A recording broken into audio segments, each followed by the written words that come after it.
الحمد لله نحمده ونستعينه ونستغفره ونعوذ بالله من شرور أنفسنا ومن سيئات أعمالنا من يهده الله فلا مضل له ومن يضلله فلا هادي له وأشهد أن لا إله إلا الله وحده لا شريك له وأشهد أن محمدا عبده ورسوله أما بعد فقد قال الله تعالى في القرآن العظيم والفرقان المجيد فأعوذ بالله من الشيطان الرجيم بسم الله الرحمن الرحيم يا أيها الذين آمنوا اتقوا الله حق تقاته ولا تموتن إلا وأنتم مسلمون اللهم صل على محمد وعلى آل محمد كما صليت على إبراهيم وعلى آل إبراهيم إنك حميد مجيد اللهم بارك على محمد وعلى آل محمد كما باركت على إبراهيم وعلى آل إبراهيم إنك حميد مجيد. அன்புள்ள சகோதரர்களே, பெரியோர்களே, அல்லாஹ்வினுடைய மிகப்பெரிய கிருபையால் அவனுடைய இல்லத்திலே ஒன்று கூடி ஜும்மா என்ற வணக்கத்தை நிறைவேற்றிவிட்டு மார்க்க செய்திகளை அறிந்து கொள்வதற்காக இங்கு நாம் ஒன்று குழுமி இருக்கிறோம். அல்லாஹ் சுப்ஹானஹு வ தஆலா நம்முடைய தூய்மையான எண்ணங்களுக்கு ஏற்ப நற்கூலிகளை வழங்கி அருள் புரிவானாக என்று ஆரம்பத்திலே பிரார்த்தனை செய்து கொள்கிறேன். அன்பிற்குரியவர்களே, இன்றைய ஜும்மாவில் ஒரு பகுதியாக அல்லாஹ்வுக்கு எவ்வாறு நன்றி செலுத்துவது என்ற தலைப்பின் கீழ் சில செய்திகளை குர்ஆன் ஹதீஸின் மூலமாகவும் சொல்லப்பட்டுள்ளது. பொதுவாகவே அல்லாஹ்வுக்கு நன்றிகளை அதிகமாக நாம் செலுத்த வேண்டும். காரணம், அல்லாஹ் ரப்புல் ஆலமீன் அளவு கடந்து நமக்கு நிஅமத்துகளை அருட்கொடைகளை அள்ளி வழங்கி இருக்கிறார். அல்லாஹ் கூறும்போது وَإِن تَعُدُّوا نِعْمَةَ اللَّهِ لَا تُحْصُوهَا, அல்லாஹ்வினுடைய நிஅமத்தை அருட்கொடையை நீங்கள் கணக்கு பார்க்க முயற்சி செய்தால் லா துஹ்சூஹா, அதனை உங்களால் வரையறுத்து கூறவே முடியாது என்று அல்லாஹ் சொல்கிறான். அல்லாஹ் கொடுத்த நிஅமத்தை அருட்கொடையை ஒரு மனிதன் கணக்கு பார்க்க முயற்சி செய்கிறான். எதையெல்லாம் அல்லாஹ் நியாமத்துகளாக வழங்கி இருக்கிறான் என்பதை அல்லாஹ் மனிதன் கணக்கு போட ஆரம்பிக்கிறான். ஆனால் அவனால் அதனை மட்டியிட்டு சொல்ல முடியாது என்று அல்லாஹ் சொல்கிறான். அப்படியானால் கணக்கு பார்க்க முடியாத அளவிற்கு, மட்டியிட்டு கூற முடியாத அளவிற்கு அல்லாஹ் அருட்கொடைகளை நிறைவாகவே நமக்கு செய்திருக்கிறான் என்பதைத்தான் இந்த வசனம் நமக்கு குறிப்பிடுகிறது. அன்பிற்குரியவர்களே, எனவே அல்லாஹ்வுக்கு நாம் அதிகம் நன்றி செலுத்த கடமைப்பட்டுள்ளோம். அல்லாஹ்வினுடைய அருட்கொடைகளை அனுபவிக்கிறோம், அல்லாஹ் நமக்கு கொடுத்த ரிஸ்கை அனுபவிக்கிறோம். ஆனால் அல்லாஹ்வுக்கு நாம் நன்றி செலுத்துவதில்லை, மறந்து போய்விடுகிறோம். அதே சமயத்தில் நமக்கு மத்தியில் ஒருவர் உதவி புரிந்தால், ஒருவர் நம்முடைய தேவைகளை பிற சகோதரர் நிறைவேற்றினால் அவருக்காக நாம் நன்றி செலுத்துவதற்கு எவ்வளவு அளவுக்கு நாம் துரிதமாக செயல்படுகிறோம்.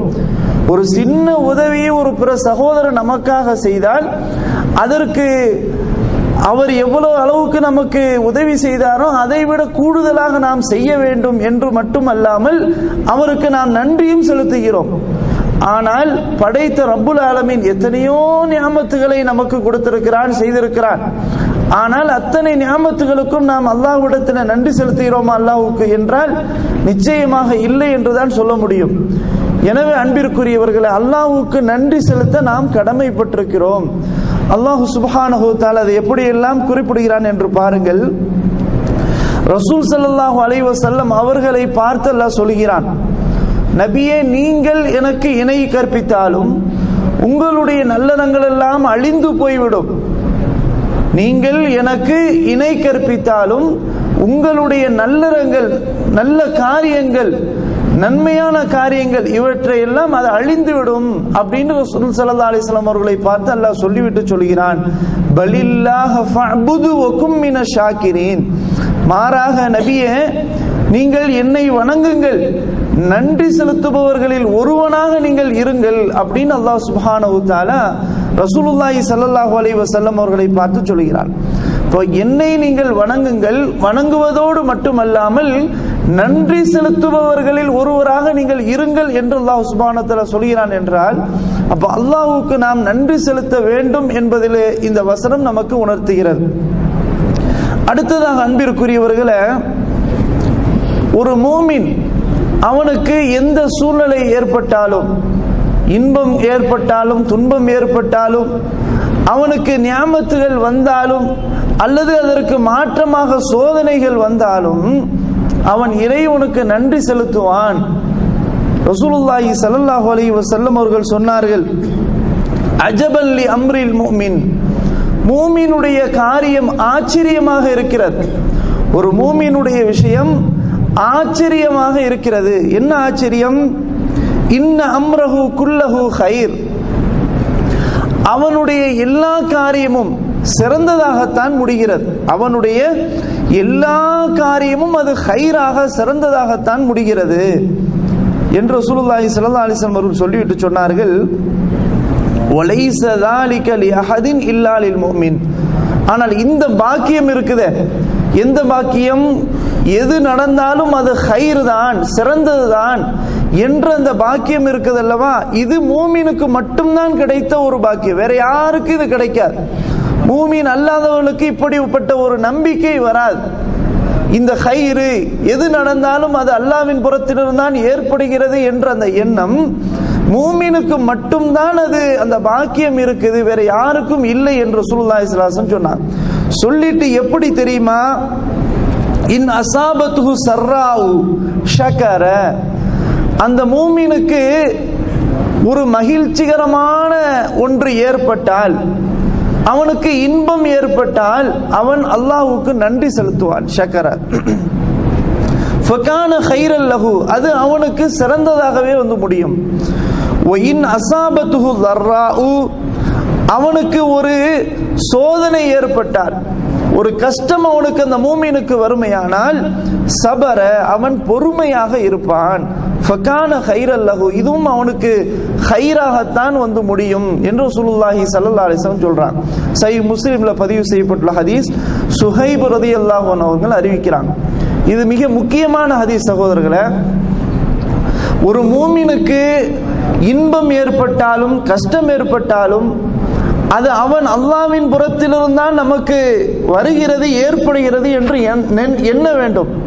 மட்டுமல்ல, அவனுக்கு ஒரு நல்ல காரியம் நடந்தால், ஒரு இன்பம் அவனுக்கு ஏற்பட்டால் அவன் அல்லாஹ்வுக்கு நன்றி செலுத்துவான்.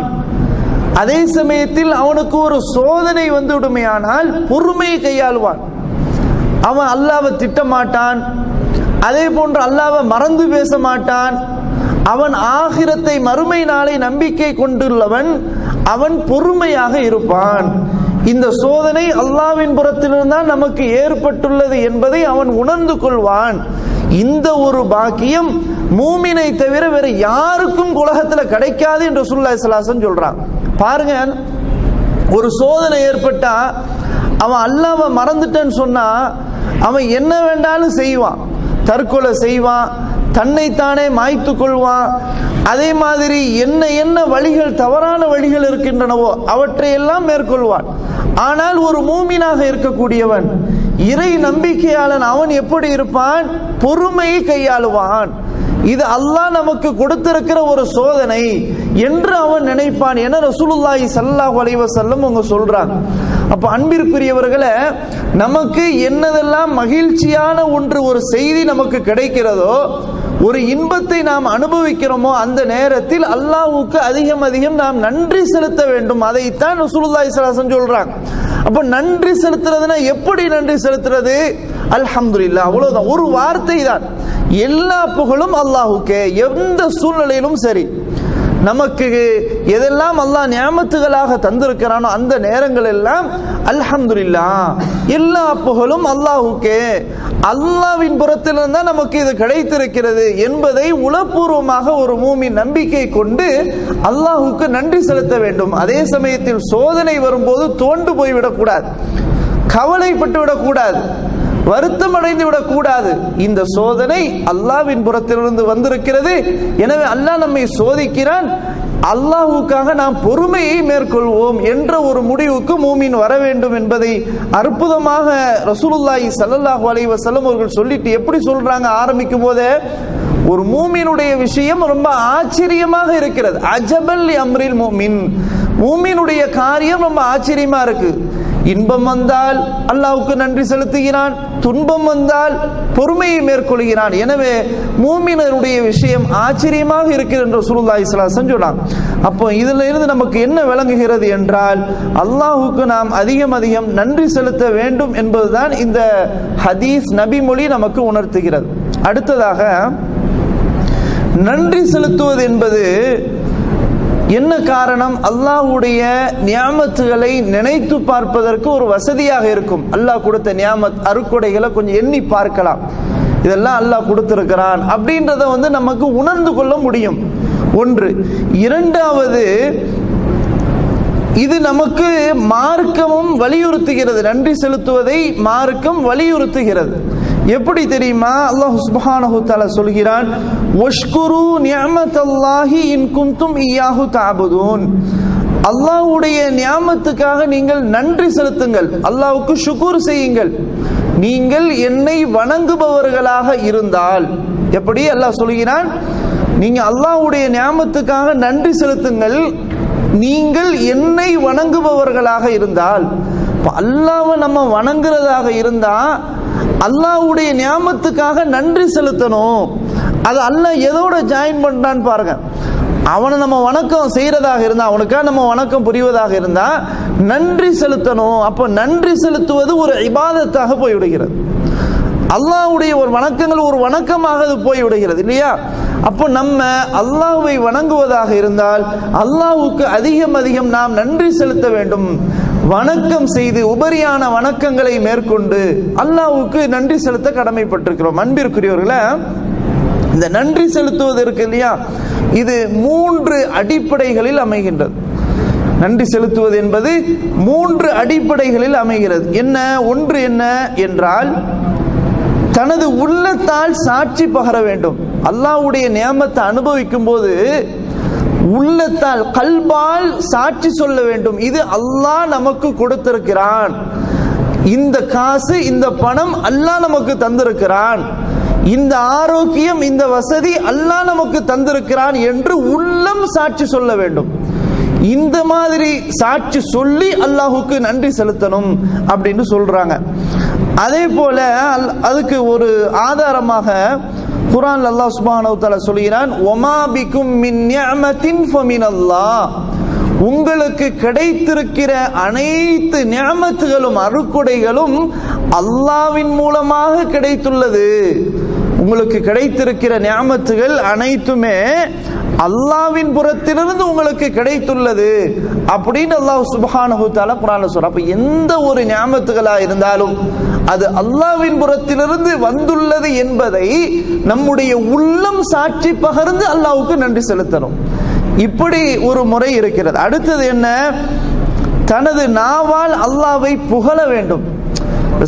அல்லாஹ்வுக்கு நன்றி செலுத்துறதுல இன்னொரு வகை என்னவென்றால், அல்லாஹ்விடமிருந்து வந்துள்ள அந்த நியாமத்தை அனுபவிக்கும் போது தனது நாவால் அல்லாஹ்வை புகழ்ந்து நன்றி செலுத்தணும். எப்படி? அல்லாஹ் சுப்ஹானஹு வ தஆலா சொல்கிறான், வ அம்மா பிநிஅமதி ரப்பிக ஃபஹத்திஸ். நபியே, உங்களுடைய இறைவன் கொடுத்த அந்த நியாமத்தை மக்களிடத்தில் நீங்கள் சொல்வீராக, அறிவிப்பீராக. அல்லாஹ் கொடுத்த நியாமத்தை மக்கள்கிட்ட சொல்லிக்கிட்டே இருக்கிறோம். அல்லாஹ் நன்மையை நாடி இருக்கிறான், அல்லாஹ் நல்லதையே நாடி இருக்கிறான், அல்லாஹ் எனக்கு நிறைய பரக்கத்து செஞ்சிருக்கிறான், அல்லாஹ் எனக்கு நல்ல நல்ல விஷயங்களை தான் நாடி கொண்டிருக்கிறான் அப்படின்னு சொல்லி என்னென்ன நியாமத்துகள் அல்லாஹ் நமக்கு கொடுத்திருக்கிறானோ அதை மக்களிடத்திலே சொல்ல வேண்டும். அல்லாஹ்வை தனது நாவால் புகழ வேண்டும். இப்படி ஒரு முறை, இது அல்லாஹ்வுக்கு நன்றி செலுத்தக்கூடிய ஒரு முறைகள் ஒன்றுதான். அப்போ இந்த மாதிரி நம்ம என்ன செய்யணும்? அல்லாஹ்வுக்கு நன்றி செலுத்தணும். அடுத்தது மூணாவது என்ன தெரியுமா? மூன்றாவது, அல்லாஹ் கொடுத்த அந்த நியாமத்தை அதை மிஸ்யூஸ் பண்ணக்கூடாது. அப்படின்னா என்ன? அல்லாஹ் ஒன்றை நியாமத்தை அருட்கொடையாக தரும்போது அந்த அருக்குடையை அல்லாஹ்வுடைய வணக்க வழிபாட்டிற்காக பயன்படுத்த வேண்டும். உதாரணத்திற்கு மொபைல் எடுத்துக்கொள்ளுங்கள். இந்த மொபைல் எடுத்துக்கொண்டா இது ஒரு பெரிய நியாமத் தான் இல்லையா? ஒரு காலகட்டத்தில் நம்முடைய நாட்டுக்கு தொலைபேசியில பேசும்போது தெருவில் ஒரு வீட்டில் தான் போன், லேண்ட்லைன் போன் இருக்கும். அப்ப எவ்வளவு கஷ்டம்னு கொஞ்சம் நினைச்சு பாருங்க. அந்த காலத்துல ஒரு லெட்டர் அனுப்புறதா இருந்தா 10-15 நாளுக்கு பிறகுதான் என்ன செய்யும், போய் சேரும். ஆனா அல்லாஹ் இப்ப என்ன நாடி இருக்கிறான், எவ்வளவு சுலபமாக ஒரு இலகுவான வழி எல்லாம் நாடி இருக்கிறான். இந்த ஒரு அலைபேசி அல்லாஹ் நமக்கு கொடுத்திருக்கிறான். இது எவ்வளவு தூரத்துல தொலைவுல இருந்தாலும் அந்த ஒரு செகண்ட்ல நம்ம பேச முடியுதா இல்லையா? எந்த ஒரு செய்தியாக இருந்தாலும் உடனுக்குடன் தெரிந்து கொள்ளக்கூடிய அளவுக்கு அல்லாஹ் ஒரு வழியை ஏற்படுத்தி தந்திருக்கிறானா இல்லையா? இப்ப இது எவ்வளவு பெரிய ஒரு நியாமத்து, அருக்கொடை. எவ்வளவு செய்திகளை உடனுக்குடன் தெரிய முடிகிறது, அவர்களோடு நாம் பகிர்ந்து கொள்ள முடிகிறது, எவ்வளவு பெரிய ஒரு விஷயம். ஆனால் இந்த நியாமத்தை என்ன செய்யக்கூடாது என்றால் துஷ்பிரயோகம் பண்ணி அதை மாற்று வழிகளில் அதை பயன்படுத்தக்கூடாது. அப்படின்னா என்ன, யார்கிட்ட பேசணுமோ அவங்கள்ட்ட தான் பேசணும். அந்நியர்கள்ட்ட பேசக்கூடாது, அந்நிய பெண்களோட பேசக்கூடாது, இரட்டை அர்த்தங்களோடு பேசக்கூடாது.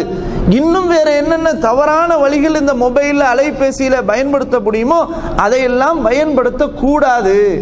இதைத்தான் அல்லாஹ் என்ன சொல்றான்னு சொன்னா, அல்லாஹ் கொடுத்த நியாமத்தை தவறான முறையில் பயன்படுத்தாமல் அல்லாஹ்வுடைய வணக்க வழிபாடுகளுக்காக பயன்படுத்தினால் அது அல்லாஹ்வுக்கு நன்றி செலுத்தக்கூடிய விதங்களில் ஒரு விதம். அப்படி மாற்றமாக அல்லாஹ்வுடைய நியாமத்தை மாற்றமாக பயன்படுத்தினால் அதற்கு அல்லாஹ் சொல்கிறான், ஒமை யுபத்தில் நிஅமத்தல்லாஹி மின் பாதி மா ஜாஅது ஃபஇன்னல்லாஹ ஷதீதுல் இகாப். அல்லாஹ்வினுடைய நியாமத்தை எவர் தலைகீழாக பயன்படுத்துகிறாரோ நிச்சயமாக அல்லாஹ் தண்டிப்பதில் கடுமையானவன் அப்படின்னு அல்லாஹ் சொல்றான். அப்போ அல்லாஹ் கொடுத்த நியாமத்தை பணமாக இருந்தாலும், நமக்கு கிடைத்திருக்கிற ஆரோக்கியமாக இருந்தாலும், அல்லது பொருள்களாக பொருள் சாதனங்களாக இருந்தாலும் அதை உரிய முறையில் பயன்படுத்துவதே அல்லாஹ்வுக்கு நன்றி செலுத்தக்கூடிய விதங்களில் ஒன்று. எனவே மாற்றமாக பயன்படுத்தினால் அல்லாஹ் தண்டிப்பதில் கடுமையானவன் என்பதை அல்லாஹ் சுப்ஹானஹு வ தஆலா அந்த வசனத்தில் குறிப்பிடுகிறான். அன்பிற்குரியவர்களே, அடுத்ததாக இந்த அல்லாஹ்வுக்கு நன்றி செலுத்தினா நமக்கு என்ன ஃபாயிதா கிடைக்கும் தெரியுமா? அல்லாஹ் நமக்கு கொடுத்திருக்கிற நியாமத்தை இன்னும் அதிகமா தந்துகிட்டே இருப்பான். அது அல்லாஹ் குர்ஆன்ல சொல்கிறான், லஇன் ஷகர்தும் லஅஸீதன்னகும். நீங்கள் எனக்கு நன்றி செலுத்தினால் உங்களுக்கு நான் இன்னும் அதிகமாக தந்து கொண்டே இருப்பேன். அப்ப அல்லாஹ்வுக்கு நன்றி செலுத்தினா அல்லாஹ் அவனுடைய அருக்குடைகளை மென்மேலும் நமக்கு தொடர்ச்சியான செய்வான், கொடுத்து கொண்டே இருப்பான். அப்ப நன்றி செலுத்தணும். அப்ப அல்லாஹ்வுக்கு அதிக அதிக நன்றி செலுத்தும் போது அல்லாஹ் சுப்ஹானஹு வ தஆலா ஒரு காலமும் நம்ம என்ன செய்ய மாட்டான், கைவிட மாட்டான். இன்னும் அதிகமான பரக்கத்துகளை தந்து கொண்டுதான் இருப்பான் என்பதற்கு இந்த வசனம் மிகப்பெரிய ஒரு சான்றாக இருக்கிறது. அதே மாதிரி அன்பிற்குரியவர்களே, அல்லாஹ்வுடைய நியாமத்தை நான் ஆரம்பத்தில் சொன்னது மாதிரி உள்ளத்தால் என்ன செய்யணும், முதல்ல ஏற்றுக்கொள்ளணும். எப்படி நினைக்க கூடாது என்றால், நான் இவ்வளவு காலமாக சம்பாத்தியம் பண்ணினேனே, இது என்னுடைய அறிவால் வந்தது, என்னுடைய புத்தியால் வந்தது, எனது வியாபார திறமையால் வந்தது. இவ்வளவு பெரிய ஒரு மாடான மாளிகையை நான் எனது நாட்டில எனது வீட்டில் நான் கெட்டிருக்கிறேன் என்றால் அது யாரும் எனக்கு தந்ததல்ல, அது என்னுடைய சுய அறிவால் என்னுடைய திட்டத்தால் அதை நான் சேர்த்ததே தவிர இது வேறு யாரிடமிருந்து வரவில்லை. அல்லாஹ் கொடுத்ததை கொஞ்சம் கூட நினைத்து பார்க்காமல் இப்படி ஒருவன் சான்று பகர்ந்தால், இவ்வாறு ஒருவன் ஏற்றுக்கொண்டால் நிச்சயமாக அவனுக்கு பிரச்சனைகள் தான் அதிகமாக வரும் என்பதில் எந்த விதமான சந்தேகம் இல்லை. அதற்கு ஒரு ஆதாரமாக அல்லாஹ் சுப்ஹானஹு வ தஆலா சொல்கிறான், ஃபத்குரூனி அஸ்குருக்கும் வஷ்குரூலி வலா தக்ஃபுரூன். என்னை நினைவு கூறுங்கள், நான் உங்களை நினைவு கூறி. அல்லாஹ் சொல்றான் பாருங்க, என்னை கொஞ்சம் நினைத்து பாருங்கள், நான் உங்களை நினைத்து பார்க்கிறேன். சுப்ஹானல்லாஹ். எனக்கு நன்றி செலுத்துங்கள், நன்றி கெட்டவர்களாக நீங்கள் மாறிவிடாதீர்கள், நன்றி மறுத்து விடாதீர்கள். நான் கொடுத்த நியாமத்துகள் அருக்குடைகளுக்காக நீங்கள் எனக்கு நன்றி செலுத்துங்கள், நீங்கள் அந்த நன்றியை மறந்து விடாதீர்கள் அப்படின்னு அல்லாஹ் சுப்ஹானஹு வ தஆலா ஒரு எச்சரிக்கை கொடுக்கிறான். அதே சமயத்தில் என்னை நினைத்து பாருங்கள், நான் உங்களை நினைக்கிறேன் என்றால் அல்லாஹ் சுப்ஹானஹு வ தஆலா நம்மை இப்படி அழைக்கிறான் என்றால் அந்த அழைப்புக்கு நாம் பதில் கொடுப்பதோடு அல்லாஹ்வுக்கு அதிகம் அதிகம் நன்றி செலுத்த கடமைப்பட்டிருக்கிறோம். அடுத்தது என்ன? இந்த நன்றியை மறுத்தால் அதற்குரிய தண்டனையை அல்லாஹ் என்ன செய்கிறான், சொல்கிறான். வலையின் கஃபர்த், ஆரம்பத்தில் சொல்லிவிட்டான், நீங்கள் நன்றி செலுத்தினால் நான் உங்களுக்கு என்ன செய்வேன், அதிகமாக தருவேன். அதே சமயத்தில் வலையின் கஃபர்தும், நீங்கள் என்னை மறுத்தால், அந்த நன்றிகளை நீங்கள் மறுத்தால், இன்ன அதாபி லஷதீத், நிச்சயமாக என்னுடைய வேதனை இருக்கிறது அல்லவா, அது மிக கடுமையானது அப்படின்னு அல்லாஹ் சொல்றான். என்னுடைய வேதனை கடுமையானது. அல்லாஹ்வை மறந்தா, அல்லாஹ்வை நினைத்து பார்க்காம இருந்தா, என் சொத்து என் புத்தியால வந்தது என்று ஒருவன் நினைத்தால் உண்மையில் அல்லாஹ்வுடைய தண்டனை கடுமையானது, அதை எதிர்பாருங்கள் அப்படின்னு அல்லாஹ் சுப்ஹானஹு வ தஆலா என்ன செய்றான், சொல்கிறான். அதற்கு ஒரு சான்றாக பாருங்கள், அல்லாஹ் அற்புதமாக குர்ஆன்ல உதாரணம் சொல்லி விளக்குறான். எப்படி சொல்றான் தெரியுமா? வலரபல்லாஹு மஸலன் கரியத்தன், அல்லாஹ் உங்களுக்கு ஒரு உதாரணம் சொல்கிறான். ஒரு கிராமத்தை, ஒரு கிராமம், ஒரு ஊர், அந்த ஊரை உதாரணமாக உங்களுக்கு சொல்லி விளக்கிறான். எப்படி தெரியுமா? அந்த ஊரு கானத் ஆமினத்தன் முத்துமஇன்னத்தன், அந்த ஊரு ரொம்ப நிம்மதியான ஒரு ஊராக இருந்தது, அமைதியான ஒரு ஊராக இருந்தது, எந்த விதமான பிரச்சனை இல்லை, அச்சமற்ற ஒரு நல்ல ஒரு பாதுகாப்பான ஒரு ஊராக இருந்தது. மட்டுமல்ல, யதீஹா ரிஸ்குஹா ரகதன் மின் குல்லி மகானின், அந்த ஊர்ல எல்லா புறத்திலிருந்தும் உணவு நிறைவாக வந்தது, ரிஸ்க் உங்களுக்கு நிறைய வந்தது. அப்படிப்பட்ட ஒரு கிராமம். அந்த கிராமம் எப்படி? அமைதி, அதே போன்று அச்சமற்ற ஒரு ஊரு, மட்டுமல்ல எல்லா புறத்திலிருந்தும் நிறைவாக அவர்களுக்கு உணவு கிடைத்து கொண்டே இருந்தது. ஆனால் ஃபகஃபரத் பிஅன்உமில்லாஹ், அல்லாஹ் கொடுத்த நியாமத்துகளை, அருக்குடைகளை அவங்க மறுத்து விட்டார்கள். அந்த கிராமத்தினர் மறுத்து விட்டார்கள். அல்லாஹ்வுடைய நியாமத்தை அவங்க ஏற்றுக்கொள்ளவில்லை. அந்த கிராமமே மறுத்து விட்டது. எனவே அல்லாஹ் ஃபஅதாகஹல்லாஹு லிபாஸல் ஜூஇ வல் ஹௌஃபி பிமா கானூ யஸ்னஊன், அவர்கள் இவ்வாறு செய்ததால், இந்த மாதிரி அல்லாஹ்வை மறுத்ததினால் அவர்களுக்கு அச்சம் என்ற ஆடையும் அவர்களுக்கு பசி என்ற ஆடையும் அல்லாஹ் அவங்களுக்கு அணிய செய்து விட்டான், சுவைக்க செய்து விட்டான். அதற்கு பிறகு அவங்களுக்கு ஒரே பசி பயம்தான். அந்த ஊர்ல எவ்வளவு அல்லாஹ் அந்த அழகான ஒரு நிம்மதியான ஒரு பூமியாக அந்த ஊர் ஆக்கியிருந்தான், எல்லா புறத்திலிருந்து உங்களுக்கு உணவை கொடுத்திருந்தான். ஆனா அவங்க நன்றி கெட்டவர்களாக மாறிட்டாங்க. எனவே அல்லாஹ் அந்த ஊரை எப்படி மாத்திட்டான்னு சொன்னா, ஒரு பயப்படக்கூடிய ஒரு பூமியாக, ஒரு ஊராகவும், எல்லோருமே பசியில வாழக்கூடிய ஒரு ஊராகவும் என்ன செஞ்சான், அல்லாஹ் மாற்றி விட்டான் என்று அல்லாஹ் ஒரு கிராமத்தை என்ன செய்யறான், உதாரணம் காட்டுறான். இதே மாதிரி இன்னொரு இடத்துல அல்லாஹ் ஒரு உதாரணம் அற்புதமாக சொல்றான். லகது கான லி சபையின் ஃபீ மஸ்கனிஹிம் ஆயா, சபை என்ற ஊருக்கு அவர்களுடைய வசிப்பிடங்களில் அல்லாஹ்வுடைய ஒரு அத்தாட்சி இருக்கிறது. என்ன அத்தாட்சி? ஜன்னதானி அன் யமீனி வ ஷிமால், வலதுபுறத்திலும் இடதுபுறத்திலும் இரண்டு தோட்டங்களாக, சோலைகளாக அல்லாஹ் அவங்களுக்கு அப்படி ஒரு அழகான ஒன்றை ஏற்படுத்தினான். அதுல என்ன நடந்துச்சு அப்படின்னு சொன்னா, அல்லாஹ் சொல்கிறான், குலூ மிர் ரிஸ்கி ரப்பிக்கும் வஷ்குரு லஹு, உங்கள் இறைவனுடைய ரிஸ்கை நீங்க நல்லா சாப்பிடுங்க, ஆனால் அவனுக்கு நன்றி செலுத்தணும் அப்படின்னு அல்லாஹ் சொல்றான். அந்த ஊர் எப்படி தெரியுமா? பல்தத்துன் தையிபத்துன், ரொம்ப அழகான அற்புதமான ஒரு ஊர் அது. ரப்புன் கஃபூர், மேலும் இறைவன் மன்னிக்க கூடியவனாகவும் இருக்கிறான் அப்படின்னு அல்லாஹ் சொல்லிட்டான். ஆனா அந்த மக்கள் ஃபஅரது, அல்லாஹ்வுக்கு நன்றி செலுத்த அவங்க மறுத்துட்டாங்க, புறக்கணிக்கிறாங்க. இவ்வளவு அற்புதமா அல்லாஹ் கொடுத்திருக்கிற அந்த சோலைகளை, அவ்வளவு அழகான பூமி அல்லாஹ் கொடுத்திருக்கிற அந்த சபை என்ற ஊர் மக்களுக்கு, ஆனா அவங்க என்ன பண்ணிட்டாங்க, புறக்கணித்து விட்டார்கள். எனவே அவங்களுக்கு என்ன தண்டனை கொடுத்தோம் தெரியுமா? ஃபஅர்சல்னா அலைஹிம் ஸைலல் ஆரிமி, அவங்களுக்கு ஒரு பயங்கரமான, அதாவது ஒரு வெள்ளத்தை அனுப்பிவிட்டோம். வெள்ளம் இருக்கல, வெள்ளத்தை அனுப்பி அந்த தோட்டத்தை அழித்து, வபத்தல்னாஹும் பிஜன்னத்தைஹிம் ஜன்னத்தைனி லவாத்தை உகுலின் ஹம்தின் வ அஸ்லின் வ ஷைஇன் மின் சிதிரின் கலீல், அந்த ரெண்டு தோட்டங்களுக்கு பதிலாக இன்னொரு ரெண்டு தோட்டங்களை நம்ம மாத்தி கொடுத்தோம். அது எப்படிப்பட்ட தோட்டம் தெரியுமா? புளிப்பும் கசப்பும் நிறைந்த மரங்களாக. இலந்தை மரங்களாக இப்படி அவங்களுக்கு நாம் என்ன செஞ்சோம், அந்த தோட்டத்தை கொடுத்துட்டோம். இதான் அவங்களுக்கு கொடுத்த தண்டனை. ஏன்? ذَلِكَ جَزَيْنَاهُمْ بِمَا كَفَرُوا, இவங்க இந்த மாதிரி என்ன மறுத்ததால் அவங்களுக்கு இவ்வாறு நாம் கூலியை கொடுத்தோம். வஹல் நுஜாஸி இல்லல் கஃபூர், மறுத்தவர்களுக்கு இப்படித்தானே கூலி கொடுப்போம் அப்படின்னு அல்லாஹ் என்ன செய்யறான், கேள்வி அவங்க கேட்கிறான்.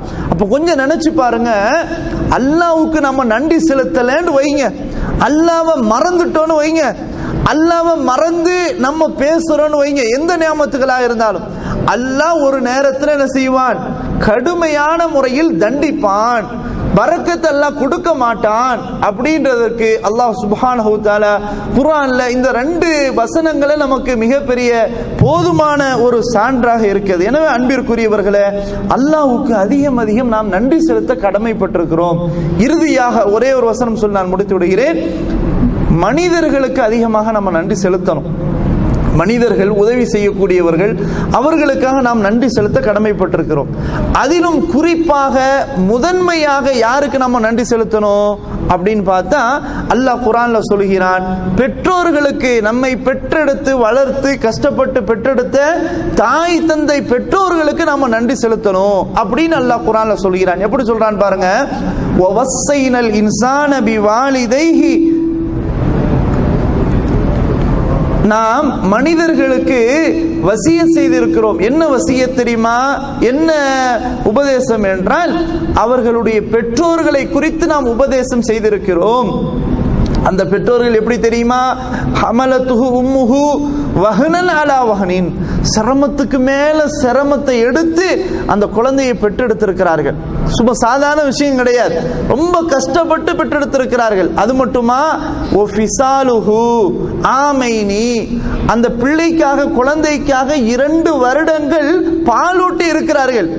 எனவே அப்படிப்பட்ட உங்களுடைய பெற்றோர்களுக்கு அனிஷ்குருலி ஒலிவாலிதை, எனக்கு நன்றி செலுத்துங்க. அல்லாஹ் சொல்றான், எனக்கும் நன்றி செலுத்துங்கள், உங்களுடைய பெற்றோர்களுக்கும் நன்றி செலுத்துங்கள். அல்லாஹ் அவனோடு பெற்றோர்களை ஜாயின் பண்ணி சொல்றான் பாருங்க, எனக்கு நன்றி செலுத்துங்க, ஏன்னா எல்லாத்துக்கும் காரணம் நான் தான், எனக்கு நன்றி செலுத்துங்க. அடுத்தது உங்களுடைய பெற்றோர்களுக்கு நன்றி செலுத்துங்கள் அப்படின்னு அல்லாஹ் சுப்ஹானஹு வ தஆலா சொல்றான். இப்ப நம்ம பெற்றோர்களுக்கு நன்றி செலுத்தணும்னா என்ன? அவங்கள கண்கலங்காம கடைசி வரைக்கும் என்ன செய்யணும், பாதுகாக்கணும். ஆனா இன்னைக்கு நிறைய பேரை பார்த்தீங்கன்னு சொன்னா, கல்யாணம் முடித்த கையோட பெற்றோர்களை மறந்து விடுகிறார்கள். தன் மனைவி என்ன சொல்கிறாளோ அதை அப்படியே நம்பிக்கை கொண்டு தன்னை பெற்றெடுத்தவர்களையும் கூட விட்டுவிட்டு அவர்களுக்கு எதிராக பல காலங்களில் பேசாமலும் இருக்கிறார்கள். இதனால் அவர்கள் முதியோர் இல்லம் என்ற ஒரு நிலைக்கு தள்ளப்படுகிறார்கள். இப்படி நம்முடைய நாட்டில் பார்க்கிறோம். எனவே இந்த மாதிரி இல்லாம அவங்களுக்கு உரிய அந்த ஹக்கு, அந்த முறையை நம்ம கொடுக்கணும், மரியாதை கொடுக்கணும், அவங்கள பேணி பாதுகாக்கணும். அந்த பொறுப்பு நம்ம மீது இருக்கிறது என்பதை புரிந்து கொள்ளணும். அப்புறம் அவங்களுக்கு நன்றி செலுத்துறதுனா என்ன? அல்லாஹ்விட்ட துஆ செய்யணும். யா அல்லாஹ், அல்லாஹ் சொல்லித்தரானா இல்லையா, ரப்பிர் ஹம்ஹுமா கமா ரப்பயானி சகீரா, யா அல்லாஹ் என்ன சின்ன வயசுல எப்படியெல்லாம் அவங்க என்ன கஷ்டப்பட்டு வளர்த்தாங்களோ அவங்களுக்கு நீ அன்பு செலுத்துவாயாக யா அல்லாஹ் அப்படின்னு நம்ம துஆ செய்யணும். அப்படின்றதையும் அல்லாஹ் என்ன செய்யறான், கற்றுத்தர்றான். அதே மாதிரி அவங்க மௌத்தா போனாலும் நம்ம துஆ செஞ்சா அவங்களுக்கு அது போய்கொண்டே இருக்கும். அவங்க மூத்தா போயிட்டாங்க, நம்ம அவங்க பிள்ளை, நம்ம வாரிசு உயிரோட இருக்கிறோம் அப்படின்னு இருந்தாலும், யா அல்லாஹ் பெற்றோருடைய பாவங்களை மன்னித்து விடு, அவர்களுடைய தண்டனை இல்லாம ஆக்கிரு அப்படின்னு சொன்னாலும் அல்லாஹ் சுப்ஹானஹு வ தஆலா அந்த பிரார்த்தனையை செய்வான், ஏற்றுக்கொள்வான். எனவே இப்படி நம்முடைய பெற்றோர்களுக்கு நம்ம என்ன செய்ய வேண்டும், நன்றி செலுத்த வேண்டும் என்பதை வல்ல அல்லாஹ் சுப்ஹானஹு வ தஆலா நமக்கு என்ன செய்கிறான், கூறுகிறான். ஆக இதையும் தாண்டி எத்தனையோ நன்றி செலுத்தக்கூடிய விதங்கள் உள்ளன, எத்தனையோ வசனங்கள் உள்ளன, எத்தனையோ ஹதீஸ்கள் உள்ளன. எனவே இது நமக்கு இந்த நேரத்தில் போதுமான ஒன்றாக இருக்கும். எனவே அல்லாஹுக்கு நாம் அதிகம் அதிகம் நன்றி செலுத்த வேண்டும். அதே போன்று மனிதர்களுக்கு நாம் நன்றி செலுத்த வேண்டும். குறிப்பாக நம்முடைய பெற்றோர்களுக்கு நன்றி செலுத்த வேண்டும். நம்ம என்ன என்ன இன்பங்களை நாம் அனுபவிக்கிறோமோ, அது சிறியதாக இருந்தாலும் பெரியதாக இருந்தாலும் எப்படிப்பட்ட ஒன்றாக இருந்தாலும் முதல்ல நன்றி செலுத்தக்கூடிய, அல்லாஹ் உன்புறத்திலிருந்து வந்தது யா அல்லாஹ், என்னுடைய அறிவாலோ என்னுடைய பலத்தாலோ என்னுடைய ஆரோக்கியத்தாலோ எதுலையும் கிடையாது, உன் மூலமாக வந்தது அப்படின்றத கல்பால ஒப்புக்கொண்டு நம்முடைய நாவால புகழ்ந்து அல்லாஹ்வை நம்ம என்ன செய்யணும், நன்றி செலுத்தணும். அல்லாஹ் சுப்ஹானஹு வ தஆலா இவ்வாறு நாம் நன்றி செலுத்தினால் நமக்கு நிறைய நியாமத்துகளை எல்லாம் என்ன செய்வான், தருவான். எனவே நன்றி கெட்டவர்களாக நன்றி மறந்தவர்களாக நாம் என்ன செய்யக்கூடாது, ஒரு காலமும் மாறிவிடக்கூடாது. அல்லாஹ் சுப்ஹானஹு வ தஆலா அப்படிப்பட்ட பாக்கியத்தை எனக்கும் உங்களுக்கும் நம் சமுதாய மக்களுக்கும்